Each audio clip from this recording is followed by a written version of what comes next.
News Talk 820 WBAP, now on FM at 93.3. Make it a preset, y'all. 800-288-WBAP is our number, 800-288-9227. Gen Z stressing managers out, brand new survey finds. 18% of managers say they've thought about quitting.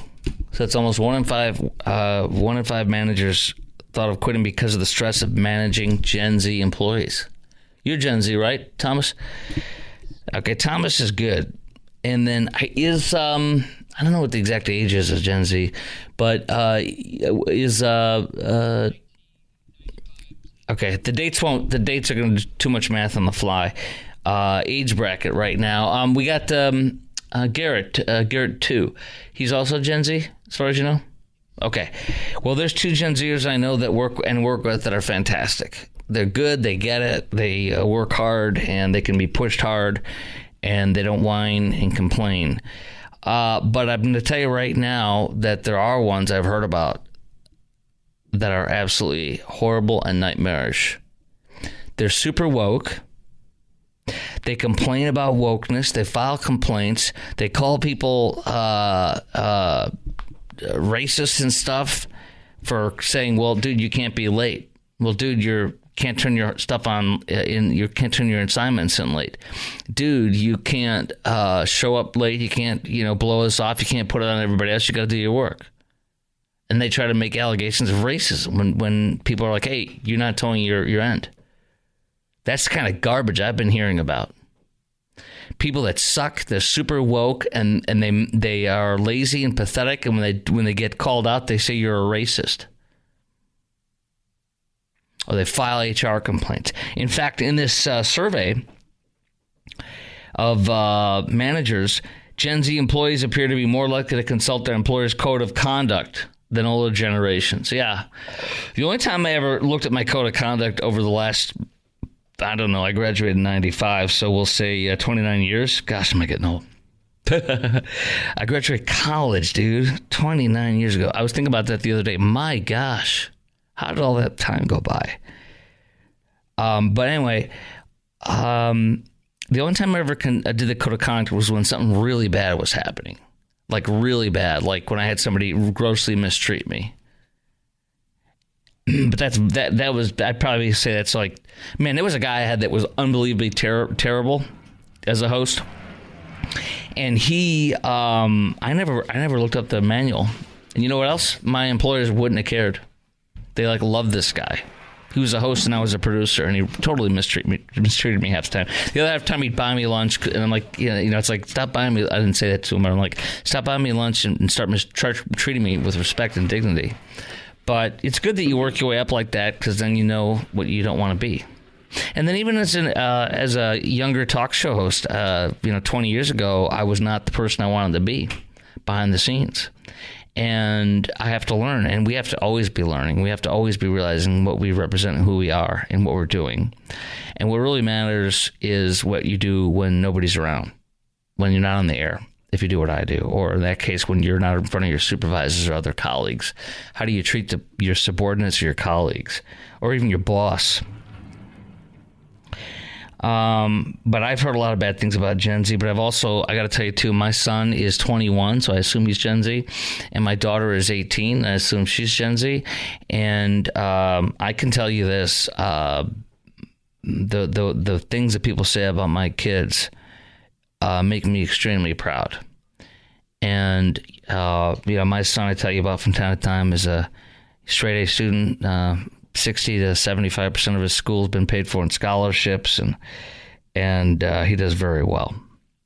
And I'm really proud of him. And he's extraordinarily, they're great. They have fun at work. They goof around at work when when it's appropriate. But they are beloved by their teammates and vice versa, and their employers.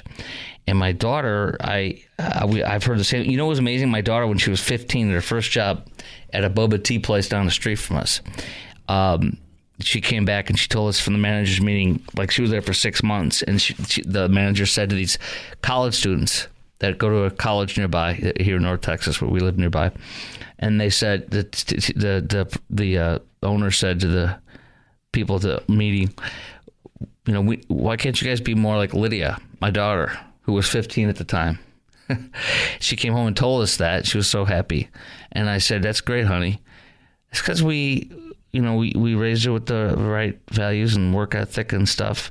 And she's different. She's not like my son. She's not a deep in the weeds school person. She doesn't like school as much at all, and reading and all that kind of stuff.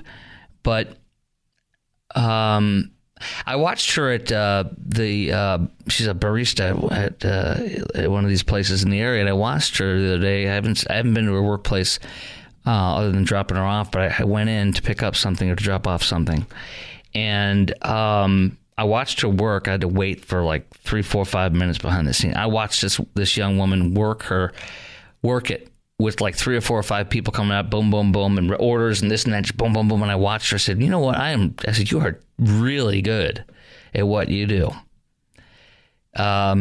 Anyway, so I don't, and they have friends who are impressive. One of their friends works at McDonald's nearby us, and we've seen him on and off, and the kid's nothing but good. So I'm not here to say they're all bad, but what did you experience? I didn't mean to take it too long here and dwell on it, but tell me about your experience. What has your experience been like working with Gen Z employees? Because more of this information from the surveys is not good. What has your experience been like in working with Gen Z employees? What are the good? Are there good ones too? I assume so, like I've said. And what have you heard or seen? 800-288-WBAP is our number, 800-288-9227. I'm going to tell you right now, though, the hyper-wokeism, when they're called out for being late or being irresponsible in their job duties or putting in crap work, there's a decent amount of them that have pulled this crap, including ones with multiple degrees that think their crap doesn't stink and they suck. Or they are lazy or late and they don't do anything. There's some real entitled ones out there and some real super woke ones. And there's no workplace that has tolerance for them. They might not say it, but they ain't going to have tolerance for them. And that's one of the things in here in this story. 27% of managers say they avoid hiring Gen Z workers if they can. Half of managers reported firing a Gen Z worker who directly reports to them. Communication, time, teamwork are some of the issues. They said, well, there's not as many internships because of the COVID stuff. Maybe. They have stronger technical skills, but they lack practical experiences gained through traditional work environments. Gee, do you think maybe you should make them work? You should have them work like I did mine, and most of us do ours, 14, 15, 16, 17? You think? A survey of 1,000 U.S. managers who oversee Gen Z employees, 51% said they've experienced frustration. 44% experienced stress due to managing this Gen Z group. Disappointment, 31%. Increased workload because of them, 1/3. Need for additional resources, 1/3. Reduced productivity, 20%. Overwhelm, burnout with the other ones. Half of managers say their younger workers cause tension among other generations in their workplace. That's what I'm talking about. Not all of them, but some of them. Managers also say Gen Z employees demonstrate poor work ethic and excessively use their phones. There was a meme my son talks about. Charge they phone, eat hot chips, twerk. Something like this. There's a meme talking about that. I only looked that up real fast. Here. Charge they phone, twerk, eat hot chip. Be bisexual and eat hot chip. Yes, eat hot chip and lie. It's some kind of a meme. Hold on. Charge their phone, eat hot chip. Okay, I can't remember this. Anyways, something of that nature. Where is that? Anyways. Yeah, that's it. Eat hot chip and lie. Charge their phone, twerk, eat hot chip, and lie. All right, my son. We were talking about that the other day. They introduced these sayings from these memes. All right, you're calling that coming up next. 800-288-WBAP, 800-288-9227, and then Doge. Department of Government Efficiency. Dude, there's some amazing things that have already come out today and in the past 48 hours that they're exposing. It's really bad. We're going to talk about that. What things would you like to see Elon and Vivek eliminate from our government expenses? DEI, woke, radical trans programs, Department of Education. What else? 800-288-WBAP, 800-288-9227. Wait till you hear some brand new things that are going to laugh your butt off that I just learned about tonight. Coming up next, Chris Crock Show, News Talk 820 WBAP, now on FM at 93.3. Oh, man, so much wild stuff. Javier Milei from Argentina, the president, is backstage hugging and greeting President Trump before they go out in public. He is so happy for Trump. And he says, MAGA, make Argentina great again. He said to Trump said to him. So it's just a beautiful time. If you want to see on my Twitter feed, you can see, what do you call it? Sylvester Stallone introduced Trump tonight and said some unbelievably amazing things. He talked about Rocky and the opening scene of the movie Rocky, which is his most epic thing he ever has done in his life, the original Rocky and the rest after that. But he says that he opened the scene of the whole first Rocky with it's like Jesus, and then it pans down, and it's was a church, an old church turned into a boxing arena, and it signaled resurgence. And he's like, that is you, Mr. President, and you are, that you're the ultimate, fighter and the ultimate resurgence. And he was just so honored. Now look at Doge. Are you ready for this?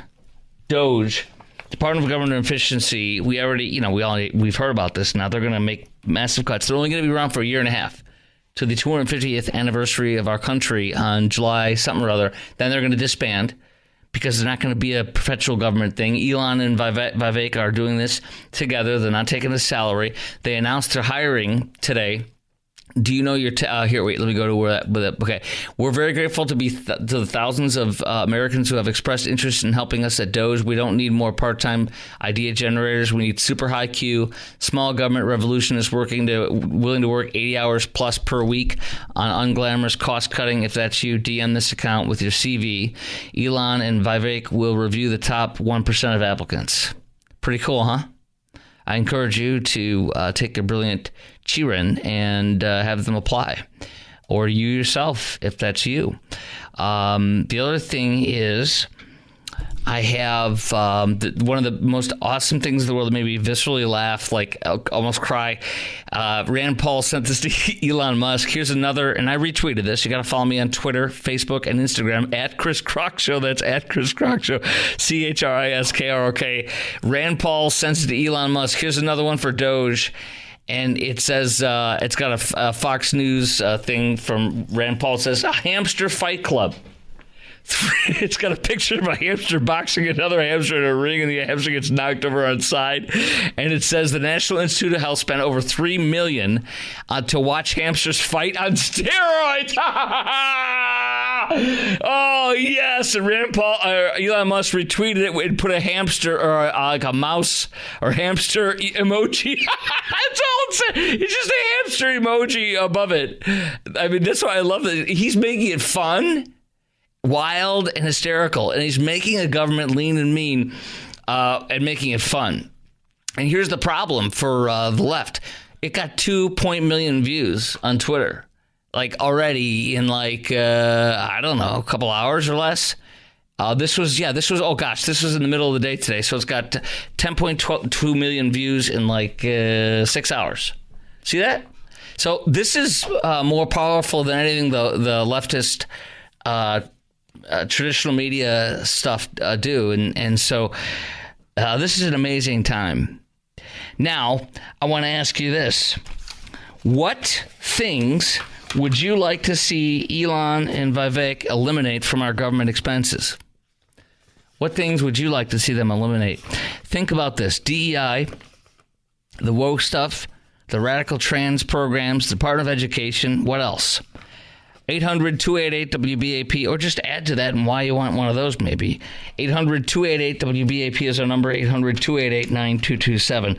I'm going to tell you this right now. I heard something that just blew me away today on Fox. The Department of Education, this was talked to by, I think, either Caroline Leavitt in Trump's transitional campaign spokesperson or whatever she's called, or it was another Trump spokesperson today on Fox. But the Department of Education was created with its mission statement, if you look it up, is to make us a global competitor on the global stage, our education. And they have literally done the opposite. They have failed miserably. We are terrible in reading and math compared to the world. And so the Department of Education has done the opposite of what it claims to do. And the unions are freaking out about this. And that's how you know this is exactly what we need to do. Destroy it. End it.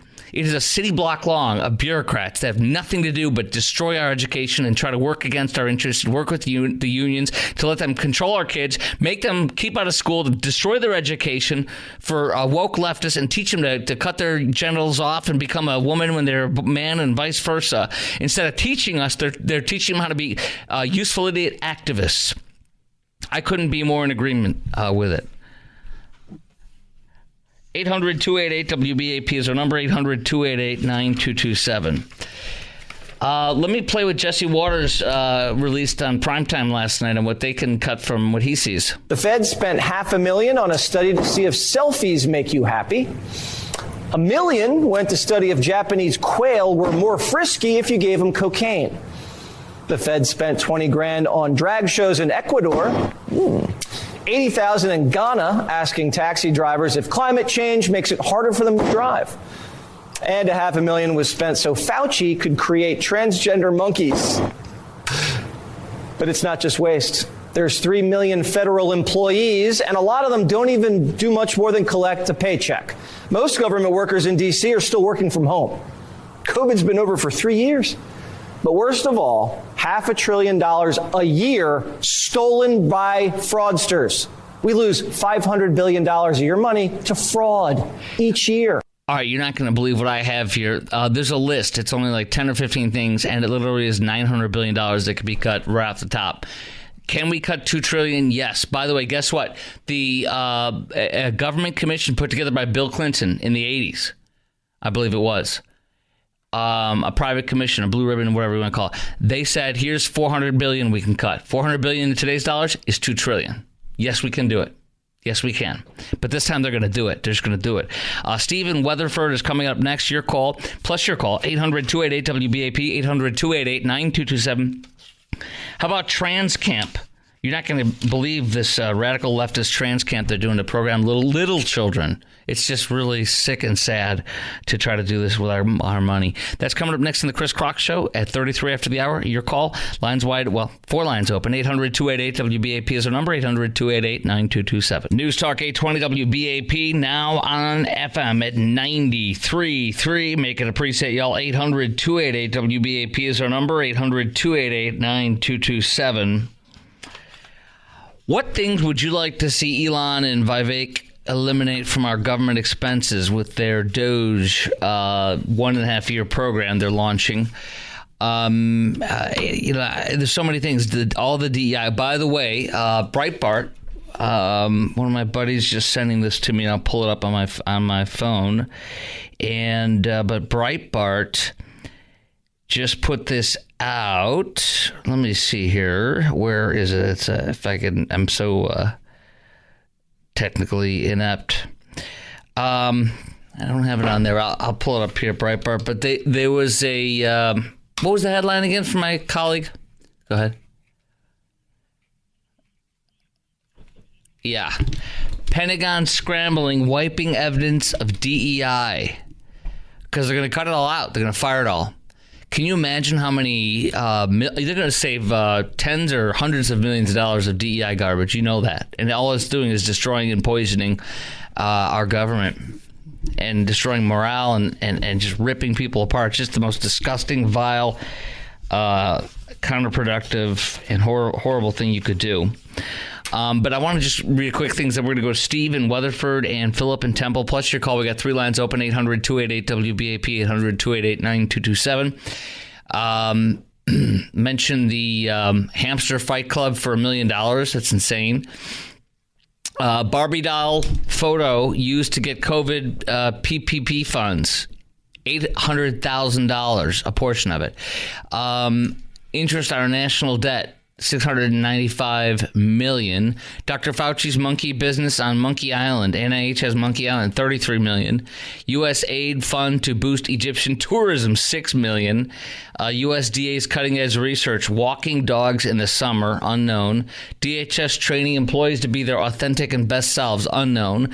Russian cats on a treadmill studies funded by NIH, $2.7 million. Government pays dead people again, $38 million. DOD's lobster tank. What the hell is that? $8,000 for a lobster tank? Was that just like a for show when you walk in there to make you feel special? Probably is. Let's see here. How to Ruin Expensive Military Equipment, Part 1, engines, $89 million. Part 2, transmissions. Tank treads, $68 million. Real fake DHS graphic novel about disinformation, unknown. Meth head monkeys, NIH, $12 million. Treasury's pot of cash for political campaigns, $400 million.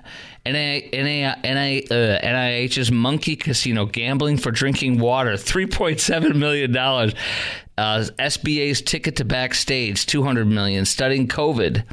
19, misinformation, studying COVID misinformation, quote unquote, on social media in black and rural communities, 3.8 million. Oh my gosh. Dr. Fauci's transgender monkey study, transgender monkey studies, $477,000. That's a house. Whoopsie, improper federal payments, $236 million. Flashback, the government likes its gambling monkeys, $171 million. Total taxpayers wasted $900 billion. That's on Elon Musk retweeted this. Okay, there we go. Let's go to your call. Stephen Weatherford, WBAP. Hello. Hey, Chris. Hey. So many of these non-critical government agencies are overpriced for a poor product because there's not any competition.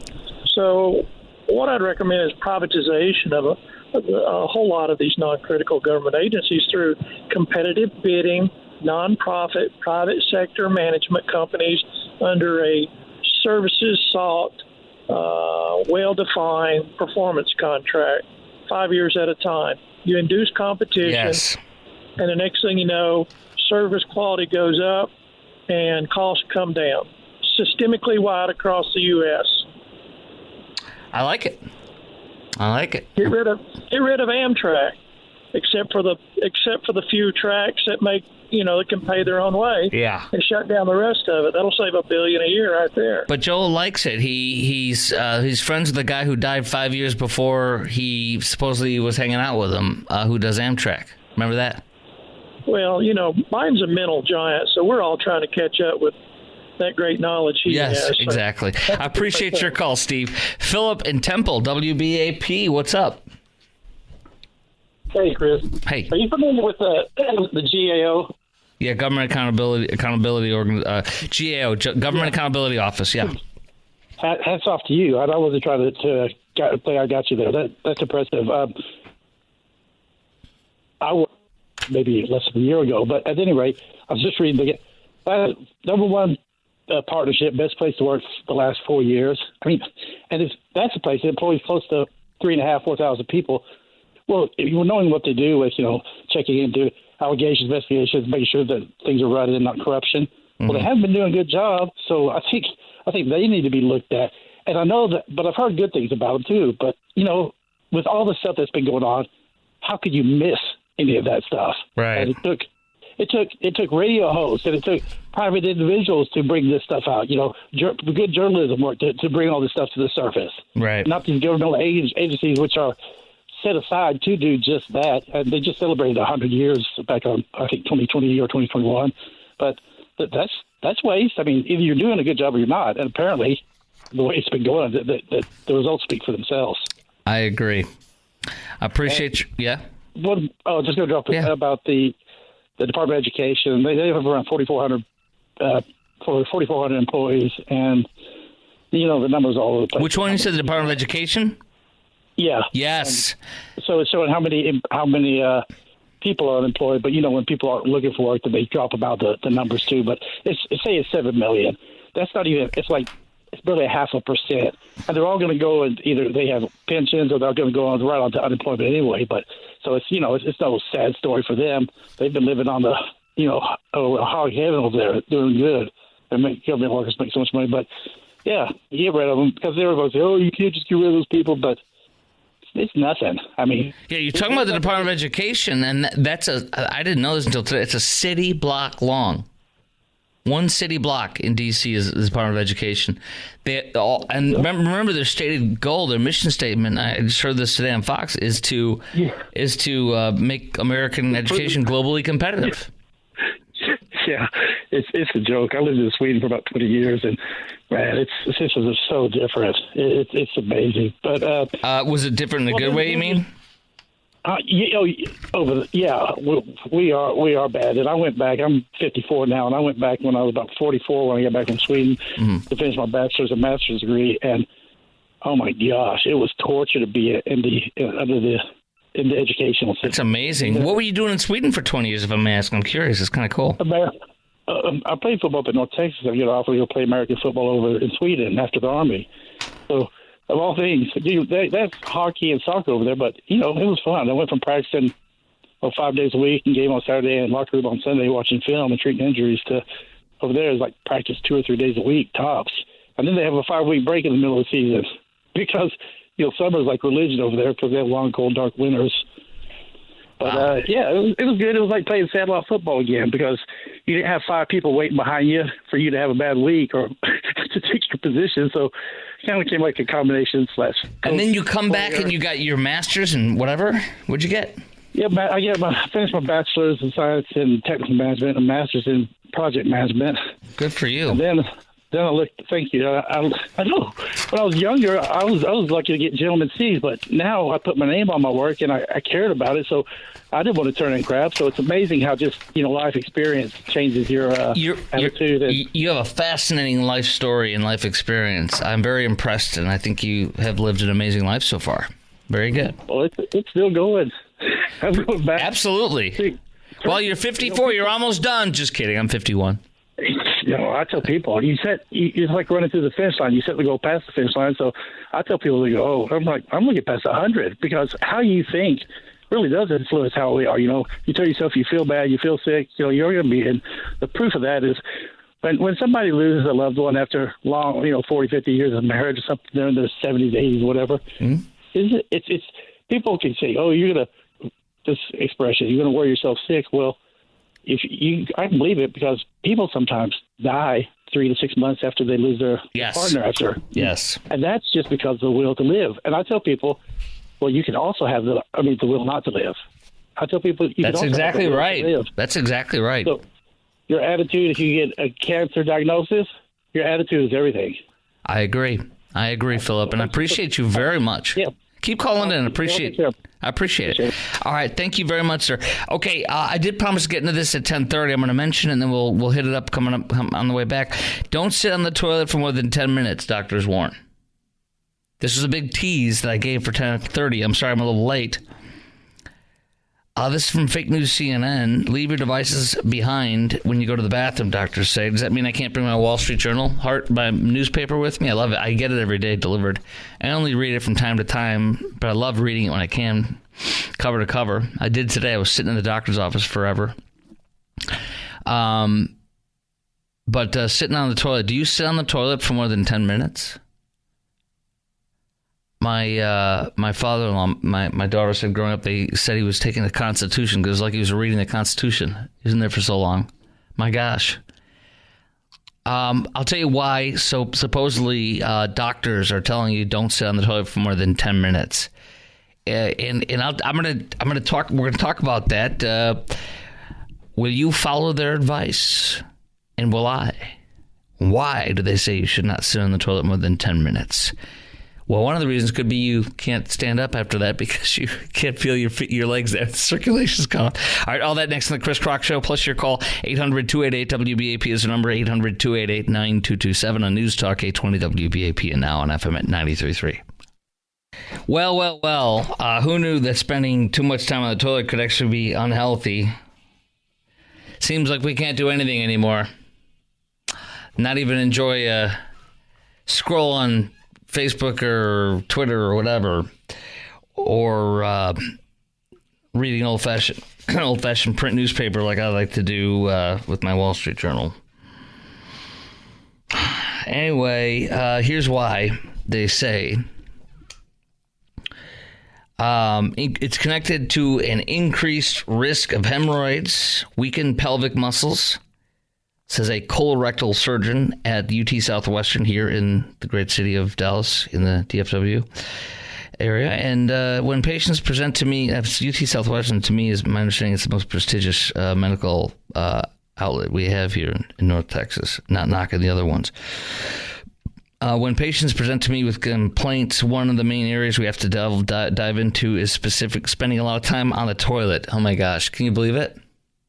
No justice, nothing. We get nothing. I remember my first bad news was when I was told iceberg lettuce is not healthy. I was like, what the heck? It's the best lettuce. It's not that it's bad, but it's not healthy. The healthier stuff is the green crap. I'm like, you know what? Screw you. I like the white stuff. The light green and white stuff. Because it's crunchy. That leafy stuff sucks. Unless it's in a small... This actually intertwines with you sitting on the toilet, by the way. It's called roughage, right? Or something. Who doesn't want toilet talk? Who doesn't want to do some turd talk? There's just turd talk and there's pillow talk. Tonight we do turd talk. Gotta have Mr. Hanky in there. Howdy-ho! Let's just do this. How long do you sit on the toilet for? I don't know if anybody would willing to call in and tell us this. You can be anonymous. You can call yourself a nickname. I don't care. How long do you go on there? And do you go on there longer than 10 minutes, and why? And will you follow their advice? I won't. I didn't think I'd be talking to you about my toilet time, my turd talk, but I will nonetheless, just for a few minutes. It's late. Why not? It's a newsworthy story. I care about your health. I care about your turd time. And when patients present to me with complaints, one of the main areas we have to delve is deeply spending a lot of time on the toilet. People should only have 5 to 10 minutes on the toilet. Oh, by the way, our number, 800-288-WBAP, is our number, 800-288-9227. How much time do you spend on there? Are you going to change your habits now? It's a short physics lesson. Gravity keeps us grounded on Earth, but that same gravity forces the body to work harder to pump blood back to the heart. Oval-shaped toilet seat compresses the buttock, keeping the rectum in a lower position than if you were sitting on the couch. Gravity pulling the lower half of the body down. Increased pressure affects your blood circulation. Becomes a one-way valve where blood enters, but blood really can't go back. Is that why we can't stand up if we're on there for more than 5-10 minutes? I cannot tell you how many times I stand up like, holy crap, I have no idea. It hurts like hell for a minute. And I can't move. I literally can't move because the pins and needles are so dramatic. I just stand there. I can't move. And I'm like, wow, this is pretty bad.